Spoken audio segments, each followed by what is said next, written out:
தொகுதி மேம்பாட்டு நிதியிலிருந்து இன்றைக்கு நாகத்தீர்த்தம் அருகே பிரசித்தி பெற்ற நாகத்தீர்த்தம் அருகாமையில நிலவூர் கால்வாயில பாத்தீங்கன்னா செவக்குளம் அருகாமையில் இருக்க அந்த கம்மாய்க்கும் கீழே மதிகட்டான் கம்மாய்க்கும் இப்ப ஏற்கனவே நம்ம தடுப்பணை 21 கோடியில வைகை அணையில கட்டியிருந்தோம். அது 25 கோடி ஆயிடுச்சு. முடிக்கும் போது 25 கோடியில கட்டப்பட்ட தடுப்பணையின் மூலமாக இந்த பக்கம் நிலையூர் கால்வாயில எப்பொழுதுமே வைகை ஆற்றில் தண்ணி வரும் பொழுதெல்லாம் முழுமையாக வந்து கொண்டு இருக்கிறது. இந்த வந்து கொண்டு இருந்தாலும் கூட ஏற்கனவே போடப்பட்ட இந்த செவல்குளம் தலைமை மதகு அருகாமையில கட்டப்பட்டிருந்த தடுப்பணை சேதமடைந்து விட்டது. அது ஏறத்தாழ 20-25 ஆண்டுகளுக்கு முன்பாக கட்டப்பட்டது. அதனால நம்முடைய மாவட்ட கவுன்சிலர் அங்க உள்ள இருக்கிற எங்க கழக நிர்வாகிகள் மற்றும் உள்ளாட்சி பிரதிநிதிகள் வேண்டுகோளுக்கு இணங்க இன்னைக்கு ஏறத்தாழ 24,50,000 ரூபாய் செலவுல இன்னைக்கு திட்டம் மதிப்பீடு செய்யப்பட்டு அதுக்கான பூமி பூஜை போட்டோம். அதுக்கடுத்து இப்ப நம்ம இங்க இந்த அய்யனார் கோவில் துவரிமான் இணைக்கும் பாலம் இது இந்த பகுதியில் இருக்கிற விவசாயிகளுக்கும் ஏறத்தாழ ஒரு 10 ஊர்களுடைய கிராம மக்கள் இது குலதெய்வமாக இதையும் நம்ம துவரிமான்ல இருக்கிற முத்தையா கோயில், முத்தையா கருப்பசாமி கோயில், அய்யனார் இந்த கோயிலையும் இதுதான் தலைமை இடம். இங்க வணங்கி விட்டு தான் அங்க வருவாங்க. அவங்களுக்கு பாதை இல்லாம இருந்தது, நடப்பாதை மாதிரி இருந்தது. இந்த பாலம் கால்வாயில இறங்கித்தான் போக வேண்டியிருக்கு. அதனால நம்ம மாவட்ட கவுன்சில் ஜெயக்குமாருடைய வேண்டுகோளுக்கு இணங்க இதுக்கு ஒரு 10 லட்சம் ரூபாய் ஆகத்தான் ஏறத்தாழ 35 லட்சம் ரூபாய் செலவுல இன்னைக்கு இந்த பணிகள் மேற்கொள்ளப்பட்டிருக்கிறது. பல்வேறு பணிகள் இன்றைக்கு ஏற்பட்டதன் அடிப்படையில தான் இப்ப இதுல பாத்தீங்கன்னா ஏறத்தாழ அங்க 250 ஏக்கர் இப்ப இந்த தடுப்பணை கட்டப்பட்டதுனால 250 ஏக்கருக்கு நீர்ப்பாசனம் முழுமையாக விவசாயிகள் நீர்ப்பாசனம் பெறுவதற்கு வழிவகை செய்யப்பட்டது. எப்பொழுதுமே தண்ணி வர்றதுனால அவங்க முழுமையாக அந்த பகுதியில பூக்கள் மற்றும் கால பயிர்கள் நெல் போன்றதெல்லாம் பயிரிடுறாங்க. அதே மாதிரி இங்கே வாழை போன்ற பயிர்களும் நெல் போன்ற பயிர்களும் பயிரிடப்படுகிறது. இதற்கு வசதியாகவும் இந்த 10 கோடிகளுக்கு மக்களுக்கு வசதியாகவும் இந்த 2 திட்டங்களும் நிறைவேற்றப்பட்டிருக்கு என்பது பெருமையோடு தெரிவித்துக் கொள்கிறேன்.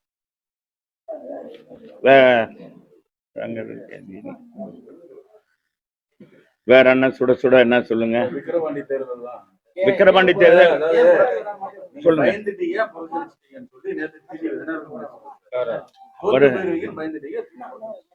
அவர் அதிமுகவுடைய தொண்டர்களும் சரி தலைவர்களும் சரி பொதுவாகவே தேர்தல் கண்டு அஞ்சுவது கிடையாது.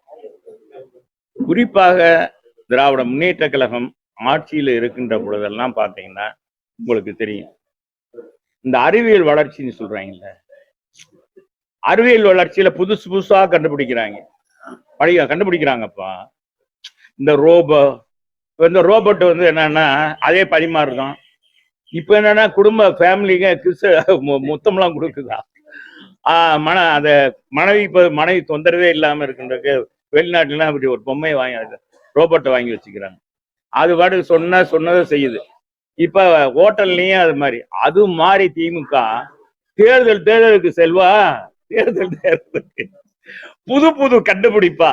இது எப்படி மக்களை ஏமாற்றி எப்படி மக்களை மயக்கி ஓட்டு போட வைக்கலாம் அப்படின்றத புதுசு புதுசா கண்டுபிடிக்கிறாங்க. திருமங்கலம் ஃபார்முலா உங்களுக்கு தெரியும். பாத்தீங்கன்னா கிடா விருந்து, அதுல பாத்தீங்கன்னா கிடா விருந்து சாப்பிட்டு போறதோட கீழே அடியில இலையில நல்லா விருந்து வைப்பாங்களாம். எங்க தஞ்சாவூர், கும்பகோணம் இந்த பக்கத்துல விருந்து வைப்பாங்களாம். மொய் விருந்து.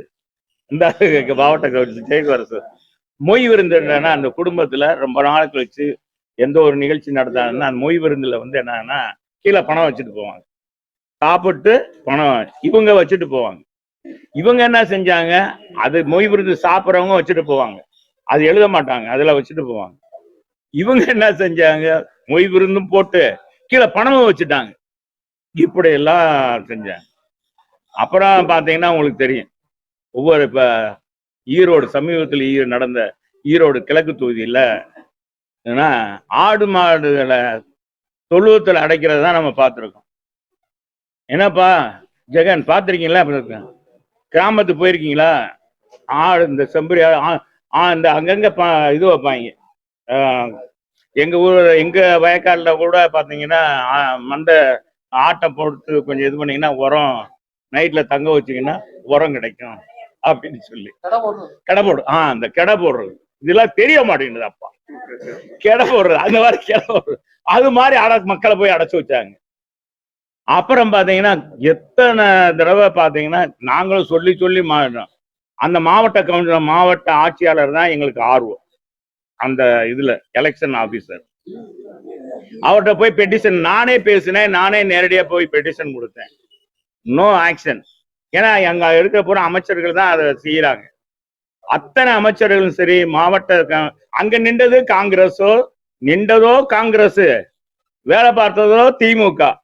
அவங்களுக்கு பாத்தீங்கன்னா அப்புறம் கடைசியில அவங்க தலைவர்கள் இப்ப வர்றாருன்னா இப்ப நம்ம முதலமைச்சர் வர்றாரு, அப்புறம் அவர் வாரிசு வர்றாருன்னா 1000 ரூபாய் அப்படியே தடவை அப்படியே கூட்டிட்டு போடுவாங்க. புது புது படங்கள் போடுறது அவங்க பொழுதுபோக்கு. இப்படி எல்லாம் செஞ்சாங்க. நான் சொல்றது வழங்குதுங்களா? கேக்குதாப்பா? இந்த மாதிரி நான் விவரமா தானே சொல்றேன். என்னங்க நான் விவரமா தானே பேசுறேன். இல்ல நான் உண்மையை தான் சொல்றேன். சரியா தான் பேசுறேன். இல்ல அவங்க செஞ்சது நாங்கெல்லாம் தேர்தல்ல போய் வேலை பார்த்தோம். இங்க இருக்க எல்லாருமே போய் பார்த்தோம். நாங்களும் எவ்வளவுதான் கத்துற வீடு வீடா போகும்போது அப்பா உங்களுக்கு தான் ஓட்டு, இவ்வளவு விலைவாசி ஏறி போச்சு, சாக்கடை எங்களுக்கு தண்ணியே கொடுக்கல, நீ கொண்டு வந்து நிறைவேற்றின குடிநீர் கூட நிறைவேற்றலன்னு ஈரோடு மக்கள் பேசினாங்க. எல்லாத்தையும் மறைச்சிட்டு எல்லாம் பாத்தீங்கன்னா கடைசியில சுற்றுலா பயணம் கூட்டிட்டு போயிட்டாங்க. இப்படியெல்லாம் கூட்டிட்டு போய் ஜெயிக்க வச்சு இது பண்ணி அது ஒரு வெற்றின்னு கொண்டாடினாங்க. வெற்றின்னு கொண்டாடிட்டு அதே மாதிரி அது கூட்டணி காங்கிரஸ் நின்றது கை சின்னம். இங்க யாருன்னா அந்த விசுவாசத்தை பாருங்க. இளங்கோவன் சொல்றாரு, இன்னைக்கு நடக்கிற ஆட்சி தமிழகத்தில் நடக்கிற ஆட்சி காமராஜர் ஆட்சின்றார். இவருக்கு என்ன பரிசு கொடுக்கறதுனே தெரியல. காமராஜர் ஆட்சின்னு சொல்லி காங்கிரஸ்ல இருக்கிற ஒரு தலைவரை ஸ்டாலினுடைய ஆட்சி காமராஜர் ஆட்சின்னு இது தமிழகத்துல இருக்க காங்கிரஸ்காரங்களே யாராச்சும் ஏற்றுக்கொண்டாங்களா? சத்தியமூர்த்தி பவன்லயே சொல்றாரு, இது காங்கிரஸ், ஸ்டாலின் காங்கிரஸ் மாதிரி முதலமைச்சர் காமராஜர் மாதிரி ஆட்சி செய்யறாருன்றார்.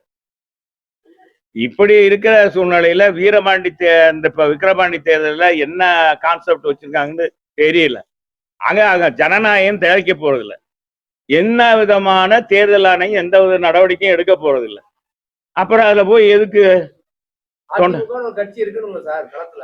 அதுல எங்கதான் நிரூபிச்சுட்டோமே.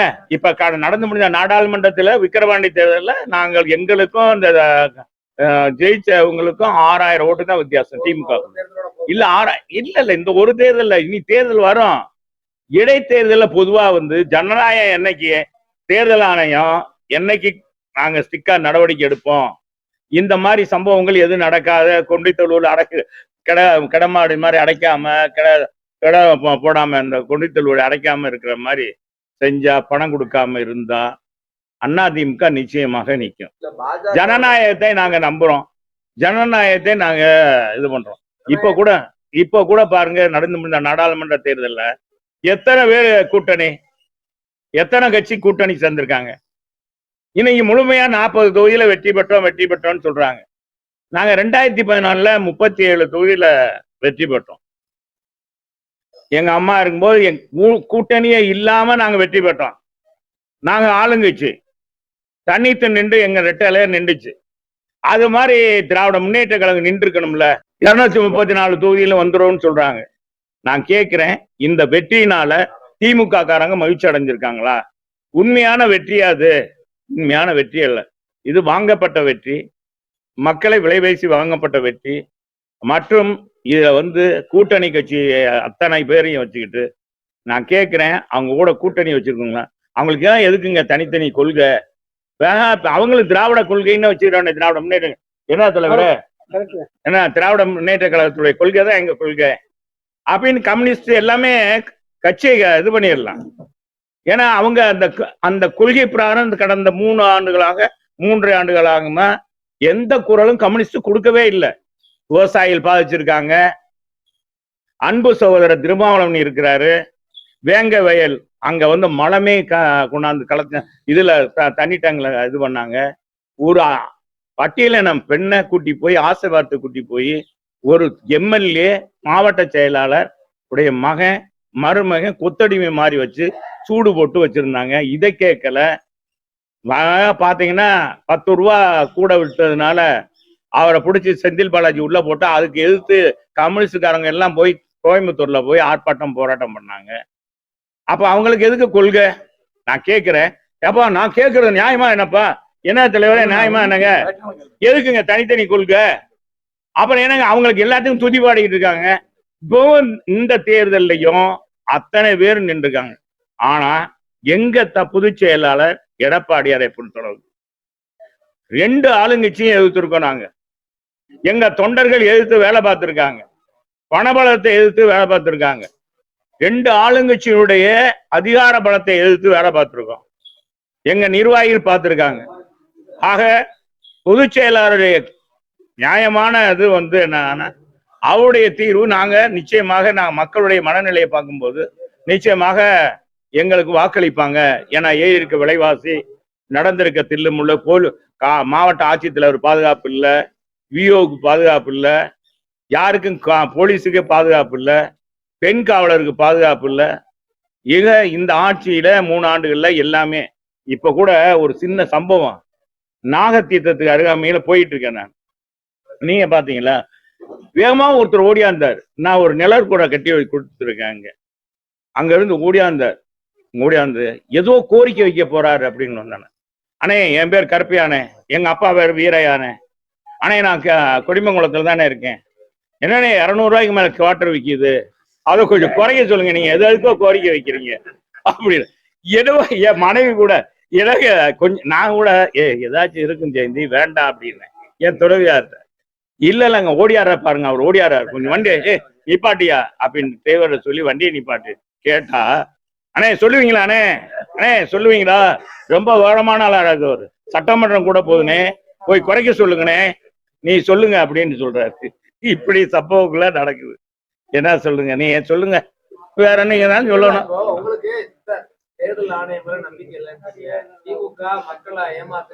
இடைத்தேர்தல் மக்களை நம்புறோம்ல, மக்கள் தான் எஜமானர்கள். நாங்க நம்பித்தான் நிக்கிறோம். நம்பிக்கை தான் தம்பி வாழ்க்கை. இப்ப நீ 100 ஆண்டுகள் வாழ்க அப்படின்னு சொல்றோம். இப்ப திருமணம் மதிவானுக்கு திருமணம் நடக்க போகுது, மதிவானுக்கு திருமணம் நடக்க போகுது. எல்லாரும் அவருக்குள்ள பிள்ளையெல்லாம் பெற்று பெருவாழ் வாழ்வாருன்னு தான் இருக்கான். ஆக நம்ம சாக போறது நான் இன்னைக்கே இது முடியுமா?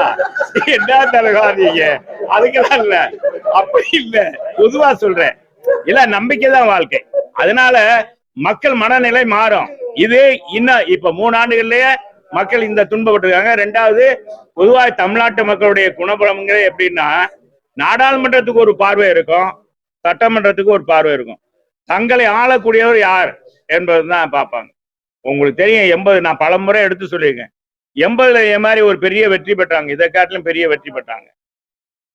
இதே மாதிரிதான் வெற்றி பெற்றாரு. கலைஞர் இருந்தாரு, அன்னை இந்திரா காந்தி இருந்தாங்க, கலைஞர் இருந்தாரு. போட்டியிட்ட சட்டமன்றத்துல தோத்து போயிட்டாங்களே.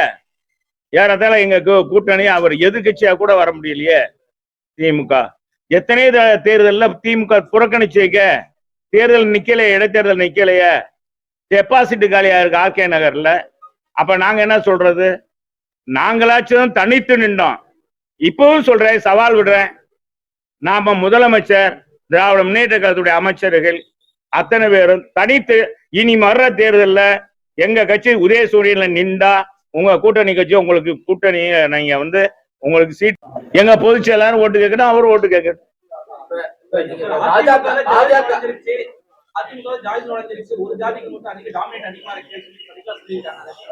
சார் அதெல்லாம் அவங்க அவங்க பேச்செல்லாம் இப்ப எடுபட அவங்க எல்லாம் இப்ப கட்சியிலேயே இல்ல. இப்ப பொதுச் செயலாளர் தான் அவங்க சொல்லுவாங்க, 1000 சொல்லுவாங்க. சொல்றது அல்ல, அவங்க சொல்றது வேற, அவங்க 1000 சொல்லலாம். எங்க பொதுச் செயலாளர் கரெக்டா சொல்லிட்டா, எங்க துணை பொதுச் செயலாளர் விவரமா சொல்லிட்டாரு. நீ அதை போயிட்டு நீங்க அதை கேட்டீங்கன்னா நீங்க அதுலதான் போடுவீங்க. ஏங்க இத கேட்டுட்டு நீங்க எதை போய் பேசிட்டு மக்கள் ஒரு குழப்பத்துல இருக்காங்க. மக்கள் ஒரு குழப்பத்துல இருக்காங்க. திரும்ப அவங்க வந்துட்டாங்கன்னா கட்சிக்கு தொண்டர்களுக்கு என்ன ஒரு பிளவு ஏற்பட்டு மறுபடியும் தொண்டர்கள்லாம் கரெக்டா இருக்காங்க. தொண்டர்கள் இவ்வளவு பெரிய ஓட்டு வந்து இப்ப ஓட்டு வங்கி வந்து எங்களுக்கு கடந்த தேர்தலை காட்டிலும் இப்ப கூட தான் வாங்கியிருக்கோம், வேற ஒண்ணும் இல்லை. இதெல்லாம் வந்து தலைவர்கள் கூடி முடிவெடுப்பாங்க. பொதுச் செயலாளர் ஏற்கனவே சொல்லிட்டாரு, துணை பொதுச் செயலாளர் சொல்லியிருக்காரு. மற்ற கருத்துக்கள்னா அடுத்த நீங்க உங்களுடைய கருத்துக்கள்லாம் எங்க தலைவர் வரும்போது கேளுங்க, அவங்க தொடர்ந்து ஓபிஎஸ் அவர்களும் கட்சியை ஒருங்கிணைக்கணும்னு சொல்லி போராடுறாரு. ஒரு பக்கம் சசிகலா அவங்களும் போராடுறாங்க. என்னை பொறுத்தளவுக்கு ஒருங்கிணைக்கிறதுக்கான காரணம் என்ன அப்படின்னா அதிமுக வலுப்பெறணுன்றதுதான் காரணமா எல்லாரும் முன் வைக்கிறாங்க. தப்பான என்னன்னு சொல்ல முடியாது. இல்ல, அவர் இருக்கும்போது தோல்வி அடைஞ்சிருக்கோம்ல 2019. இல்ல அப்பவும் தோத்தோம்ல. அது நீங்க அப்படி சொல்லக்கூடாது. அதுக்கெல்லாம் நான் விமர்சனத்துக்கு வரல. அது ஏற்கனவே பொதுச் செயலாளர் முடிவெடுத்துட்டாரு, துணை பொதுச் செயலாளர் சொல்லிட்டாரு. இதுல மாற்றம் வேணும்னா மேல இருக்கவங்க தான் அதுக்குன்னு குழு வச்சிருக்காங்க. அதை பத்தி எல்லாம் ஒண்ணும் இல்லை. எங்களை பொறுத்தளவுக்கு திமுக தான் எங்களுக்கு எதிரி, அதுல மாற்று கருத்து எதுவும். இப்போ கூட நான் சொல்றேன், எப்பவும் சொல்றேன், தமிழ்நாடை பொறுத்தளவுக்கு திராவிட முன்னேற்ற கழகத்தைப்பட்ட ஒரு தீய சக்தி அது எப்பொழுதெல்லாம் ஆட்சிக்கு வருதோ அப்பொழுதுதான் தமிழ்நாட்டு மக்களுக்கு தீங்குதான் நினைக்கும். இங்க பாத்தீங்கன்னா எவ்வளவு மோசமான இன்னைக்கு மணல் கடத்தல் பாத்தீங்கன்னா, குவாரிகள் முறைகேடு, எல்லாமே முறைகேடு நடக்குது. கரண்ட் பாத்தீங்கன்னா 10 நிமிஷத்துக்கு ஒரு தடவை நின்றுது. நீங்களாம் அனுபவிப்பீங்க. எங்க காலத்துல ஒரு மணி நேரம் கரண்ட் நிப்பாட்டி இருக்குமா? தடையற்ற மின்சாரம் கொடுத்தோம். இப்ப அப்படி இல்லை. எல்லாம் அவங்க சொன்ன வாக்குறுதி எல்லாம் இப்ப வேற வாக்குறுதி கொடுத்திருக்காங்க. 500 ரூபாய்க்கு சிலிண்டர் தருவன்னு நம்ம முதலமைச்சர் தேர்தல் அறிக்கை, அதெல்லாம் மக்கள் எதிர்பார்த்துட்டு இருக்காங்க. 40 கோடி ஓட்டு போட்டோம். நம்ம முதலமைச்சர் அவர் என்ன நாங்க இல்லைன்னா இவர் கொடுக்கணும்ல, இவர் ஆட்சியில தானே இருக்காரு. டீசல் வந்து 50 ரூபாய்க்கும் பெட்ரோல் 65 ரூபாய்க்கும் தருவன்னு இருக்காரு நம்ம முதலமைச்சர். அதை எதிர்பார்த்துட்டு இருக்காங்க மக்கள். அந்த பரிசு இந்த சட்டமன்ற தொடர் கூட்டத்திலே அறிவிப்பாருன்னு நினைக்கிறேன். இனிமேல் 500 ரூபாய்க்கு சிலிண்டர் கொடுக்கப்படும், கேஸ் மானியம். அண்ணா திராவிட முன்னேற்ற கழகம் சொன்ன வாக்குறுதியை நிறைவேற்றுகிறது அப்படின்னு சொல்லுவாரு. அதே மாதிரி டீசல் வந்து 50 ரூபாய்க்கும் பெட்ரோல் 65 ரூபாய்க்கும் கொடுப்போம்னு அறிவிக்க போறாரு. அறிவிக்க வேணும். நாடாளுமன்ற தேர்தல்ல பல தொகுதிகள்ல அதிமுக வந்து பாஜகவை விட பாத்தீங்கன்னா கம்மியான வாக்கு வாங்கிருக்குன்னு சொல்லிட்டு பாஜக வளர்ந்துருச்சுன்னு சொல்லிட்டு பல்வேறு கோரிக்கைகள் வைக்கிறாங்க. அவங்க பல்வேறு விஷயங்கள் வந்து சொல்றாங்க, பாஜக வளர்ந்து சொல்லி அடுத்து முன் வைக்கிறாங்க. நீங்க எப்படி பாக்குறீங்க? அதுல கூட அதோட சேர்த்து வழக்கமா ஒரு தேர்தலோட தான் கூட்டணி எங்களுக்கு இல்ல அப்ப இல்ல எங்களை பொறுத்த அளவுக்கு எங்க அம்மா எடுத்த முடிவுல இப்ப நம்ம தவறு செஞ்சிட்டோமோன்ற ஒரு இது இருக்கு. ரெண்டாவது, மக்கள் மத்தியில் தமிழ்நாட்டு மக்கள் பொதுவாக வந்து பாரதிய ஜனதாவை ஏற்றுக்கொள்ள விரும்பல. அவங்களுடைய கொள்கை வந்து ஒரு மதத்தை முன்வைத்து நடத்துற ஒரு கட்சியாக இருக்கு. எனவே இந்தியாவை ஆளுகிற ஒரு கட்சியாக இருந்தாலும் கூட ஒரு மதத்தவரை மட்டும் முன்னிலைப்படுத்துறாங்க. ஆக அப்படி இருக்கும்போது இது நாங்க மத சார்பற்றவர்கள். தமிழக மக்கள் பொதுவாக மத சார்பற்றவர்களைத்தான் விரும்புவார்கள். இப்ப நடந்து முடிந்த தேர்தலில் வந்து பொதுவாக திமுக அதிமுக, நீங்க கூட ஜெகன் கேட்டார், மூணாவது இடத்துக்குலாம் நீங்க போயிருக்கீங்கன்னு சொல்றாங்க, வளர்ந்துட்டோம். அப்படி இல்லை. நான் தான் சொன்னேன், நாடாளுமன்றத்துல 2 பார்வை இருக்கும். நாடாளுமன்ற தேர்தலில் இப்ப அங்க என்ன நாங்க யாரு, நாங்க 2014 மோடியா லேடியான்னு சொன்னோம். இந்த தேர்தலில் தமிழன உரிமை மீட்போம், தமிழ்நாட்டை வாழ்வழிப்போம், தமிழ் மக்களை வாழ்வழிப்போம் அப்படின்னு சொல்லிடுறோம். தனிமை உரிமை. அந்த கோரிக்கையை மக்கள் அவ்வளவாக அதை செவிசாய்க்கல. அவங்க இந்தியா கூட்டணியில வந்து அவங்க வந்து மோடியை எதிர்ப்போன்றாங்க. இந்த எதிர்ப்பு ஓட்டெல்லாம் திமுகவுக்கு போயிடுச்சு. மோடிஜி வரட்டும் அப்படின்றவங்க எல்லாம் அதுக்கு இவங்க ஓட்டு போட்டாங்க. இதுதான், வேற ஒண்ணும் இல்லை. இதுல வந்து திமுக பாரதிய ஜனதா ஒண்ணு வளர்ந்தது மாதிரி இல்ல. அது குட்டை தான். அது குட்டை தான், அளவு குட்டை தான். தமிழ்நாடை பொறுத்த அளவுக்கு பாரதிய ஜனதா எந்த காலத்திலும் மோடிஜி வந்து இப்ப எத்தனை முறை வந்தாரு, என்னன்னா பேசினாரு. பேசிட்டு கடைசியில போய் எல்லா விருந்தெல்லாம் வச்சு ஒரு பெரிய விருந்து வச்சு அதுல நரகளை வச்சு விடுவாங்க. அது மாதிரி ஒரிசால போய் என்ன செய்ற, இந்த ஒரிசா மக்களே ஒரு தமிழன் ஆளலாமா, தமிழ்நாட்டுக்காரன் வந்து ஆளலாமா அப்படின்னு பேசினார். அவங்க உள்ளன்போடு அவர் வந்து தமிழ்நாட்டுக்கு வந்தாருன்னா, மோடிஜி வந்தாருன்னா உள்ளன்போடு வரலன்னு அர்த்தம். அவர் ஓட்டுக்காக கேட்டாரு, ஓட்டுக்காக மக்களை நடத்தினாரு. அதுல சில பேர் வந்து மோடிஜி வரட்டும், என்ன நீங்க போறீங்களா, தலைவர் கீழே தலைய போட்டாரு, என்ன வேற எதுவும் சொல்லணுமா சொல்லுங்க. இல்ல மோடிஜி தமிழ அங்க போய் ஒரு தமிழனா அப்படின்னு சொல்லினார் பாண்டியன், ஒரு ஐஏஎஸ் ஆபீசர், ஒரு துணை. தமிழனுடைய பண்பாடே என்னன்னா, இப்ப ஹட்கார்கி பக்கத்திலேயே அருண்குமார்னு ஒருத்தர் இருக்காரு, பிஏவா இருக்கு, அவரு ஒரு தமிழர் தானே. இன்னைக்கு எத்தனை சாலைகள் வந்திருக்கு, பாலங்கள் வந்திருக்கு, அவரு மதுரைக்காரர் தான். ஆக மதுரைக்காரங்க எங்க போனாலும் சைன் பண்ணுவாங்க. அத போய் அவர் அரசியலா பண்ணிட்டார். ஆனா எத்தனை முறை வந்தாலும் பாரதிய தமிழ்நாடு இப்ப நான் அந்த இவர் சொல்ற மோடி இல்ல, இவர் இல்ல, யாரு தமிழ்நாட்டுக்கு எந்த தலைவர் வந்தாலும் சரி பாரதிய ஜனதா வளராது. அவங்க மதவாதத்தை முன்னிலைப்படுத்தும் போது தமிழ்நாட்டு மக்கள் ஏற்றுக்கொள்ள மாட்டாங்க. எங்க அதைத்தான் நான் சொல்லிட்டேன், அதுக்கான பதில் சொல்லிட்டேன். விக்கிரவாண்டி தேர்தல் அவங்களுக்கு எங்களுக்கு நாங்க எங்களுடைய அதெல்லாம் மறைமுகமா இல்ல, எங்க இதுல எங்களை அதெல்லாம் பார்க்க அதெல்லாம் கிடையவே கிடையாது. பாட்டாளி மக்கள் கட்சி எங்கிட்ட கேட்க கிடையாது, எங்க ஓட்டு போட மாட்டாங்க, அதை பத்தி இல்லை. அது விரும்புறவங்க ஓட்டு போடுவாங்க, அதுக்கே நாங்க போகல.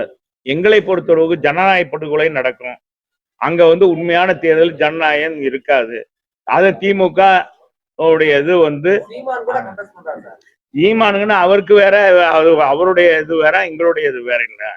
அதனால எங்களை பொறுத்தளவுக்கு நியாயமான தேர்தல் நடக்காதுன்ற முறையில தானே வழிய எங்க பொதுச்செயலாளர் அறிவிச்சிருக்காரு. வேற எந்த விதமான மதும் கிடையாது, பயமோ அவங்க உள்ளாட்சி தேர்தல் எல்லாத்தையும் இல்ல இல்ல, அது உள்ளாட்சி ஆளுங்கட்சியா திமுக தான் இருக்க போறாங்க, அதே எலெக்ஷன் கமிஷன் தான் இருக்க போகுது. இதே நீங்க சொல்ற பாயிண்ட்ல பார்த்தா உள்ளாட்சி தேர்தல் புறக்கணிக்க போறீங்களா? இப்ப நான் சொல்லிட்டீங்க, உள்ளாட்சி தேர்தல் பரவலா நடக்கிறது. இது இடைத்தேர்தல் ஒரு தொகுதி, அது பரவலா உள்ளாட்சி தேர்தல். நீங்க எல்லா தொகுதியிலும் அவங்க அட்ராசிட்டி பண்ண முடியாது, அதெல்லாம் பண்ண முடியாது, அதுவும் செய்ய முடியாது. எல்லா ஊர்லயும் டூர் கூட்டிட்டு போனா எங்க கூட்டிட்டு போறது?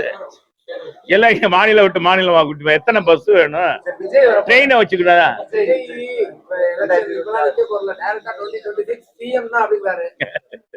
அது சரி, அது சரி. அவருடைய நோக்கம், அவருடைய தனித்து நிக்கிறா, அவரு பேசுறது வேற, அவர்கிட்ட தான் நீங்க கேட்கணும். எங்கிட்ட கேட்டீங்கன்னா எப்படி? நான் ஏற்கனவே அபிமானியெல்லாம் சொல்லல, நான் அப்படி இல்லை. ஒரு இளைஞர் பொதுவாகவே இப்ப வெற்றி 4 பேருக்கு உதவி பண்றீங்கன்னா உதவி பண்றேன், நான் உதவி ஒண்ணு இருப்பா. இத்தனை ஊடக பெருமக்கள் இருந்தாலும் வெற்றி மாதிரி ஒரு தாராள மனசுக்காரர் இல்ல அப்படின்னு சொல்லுவான். இல்ல சொல்றேன் ஒரு பேருக்கு இல்ல அப்படி சொல்லுவேன். இது என்னுடைய குணபலம், என்னுடைய குணத்தை சொல்றேன், என்னுடைய குணத்துல சொன்னேன். நான் தனிப்பட்ட முறையில நான் அப்ப அதுலயே சொல்லிடுவேன், தனிப்பட்ட முறையில இளைஞர் புரட்சி தலைவர் மாதிரி கொடுக்க முன்வரணும்னு நினைக்கிறாரு, சம்பாதித்த பணத்தை அதுக்காக பாராட்டினேன். அது கூட நீங்க போட்டு விட்டீங்க. எனக்கு அதை பற்றியே இல்லை, என்னுடைய தனி அதை பற்றி கூட சில எக்ஸ்தலத்துல நான் போட்டேன், அதை பற்றி வைரல் ஆகி அவர் சொல்லி நீங்க எடுத்துட்டீங்க அப்படின்னு. அதெல்லாம் யாரும் சொல்ல, எங்க பொதுச்செயலாளர் கேட்டாரு இந்த மாதிரி, சரி சரி அப்படின்னு அவர் சிரிச்சுக்கிட்டாரு. பார்த்தா உங்களை வச்சே ஓட்டிக்கிட்டு இருக்காங்க, நம்ம கட்சியை வச்சு ஓட்டிக்கிட்டு இருக்காங்க அப்படின்னா, பூரா டிவில எல்லாம் ஓட்டிக்கிட்டு இருக்காங்க பாத்தீங்களா அப்படின்னாரு. பார்த்தேனே அப்படின்னு, சரி சரி அப்படின்ட்டாரு. வேற ஒண்ணுமே சொல்லல, அவர் எடுங்கலாம் சொல்லல. அவர் என்ன இருக்க வேண்டியதானே இல்ல, அத அவர் நீ மறட்டும் தலைவரே, களத்துக்கு வந்து அவருடைய கொள்கை, அவருடைய இதெல்லாம் சொல்லி செயல்பாடு அதெல்லாம் சொல்லி எங்கிட்ட அண்ணா திமுக யார்கிட்டையும் போய் கூட்டணி பேச்சுவார்த்தை வச்சாது, எப்பவுமே இதுவரைக்கும் வச்சதில்லை. அவங்க வந்து எங்களோட கூட்டணி வைக்கிறதுக்கு முன் வந்தாலே ஒழிய, நான் இங்க பொதுச் செயலாளரை பொறுத்தளவுக்கு அம்மா புரட்சி தலைவர் அம்மா வழியில அண்ணன் எடப்பாடியார் வந்து மிக மிக அற்புதமாக அதே வழியில இருக்காரு. சரி, நன்றி தலைவா, எல்லாரும் ரொம்ப நன்றி, ரொம்ப நேரம். அதாவது இடைத்தேர்தல் அதிமுக பின்வாங்குதுன்னா அதிமுக வழிநடத்த எடப்பாடிக்கு தகுதி இல்லைன்னு சொல்லி பெரிய கருத்து. நமக்கு பெரிய விருப்பனுங்கள என்னது பெரிய விருப்பம் கொடுத்த துறையே ஒழுங்கா பார்க்கல. பேப்பர்ல வர்றது ஒண்ணு பாத்தீங்கன்னா, ஏங்க கூட்டுறவு வங்கியில 5 வருஷத்துக்கு லோன் கொடுக்கணும்னா எப்படி கொடுப்பாரு? அது பொதுமக்களுடைய டெபாசிட்டை வாங்கி தான் கூட்டுறவு வங்கியில இயங்குது. கல்வி உதவித்தொகை பண்ணணும்னா 5 வருஷம் வரைக்கும் அவங்க உதவித்தொகை வட்டி வராது. வட்டிக்கு வட்டி போட்டுதான் தர முடியும். அது என்ன அடிப்படையில சொல்லியிருக்காருன்றது எங்களுக்கு இன்னும் விவரமா அது சொல்லல. இது மாதிரிதான் ஏதாச்சும் ஒண்ணு சொல்லிட்டு போவாரு. பெரிய ஏற்பன் சொல்றதெல்லாம் ஒரு பேச்சா எடுத்துக்கிறீங்க. அவர் சிவகங்கை மாவட்டத்திலேயே சரியா பண்ண சொல்லுங்க. அவரே நடிகர் விஜய் உங்களோட கூட்டணி பேச்சுவார்த்தைக்கு வந்தால் அது பேச்சுவார்த்தை நடத்த தயாரா இருக்கீங்க? என்னங்க அது எங்க பொதுச்செயலாட்ட கேளுங்க தம்பி. என்ன வெற்றி நீங்களும் மாறிட்டீங்களே. நீ வெற்றி அவர் இங்க அதுக்கு கணித்து வரட்டும். வந்தா நல்லது தானே. யாரு வந்தாலும் சரி. திமுக கம்யூனிஸ்ட் திமுக எதிர்க்கிறவங்க எங்களை பொறுத்தளவுக்கு சொல்லிட்டோம். இன்னைக்கு அண்ணா திமுக பொறுத்த நிரந்தரமான எதிரி திமுக தான், வேற யாரும் கிடையாது. இப்ப சேர்த்திருக்கோம். நீ அப்பப்ப சரி வர்றேன். ரொம்ப நன்றி.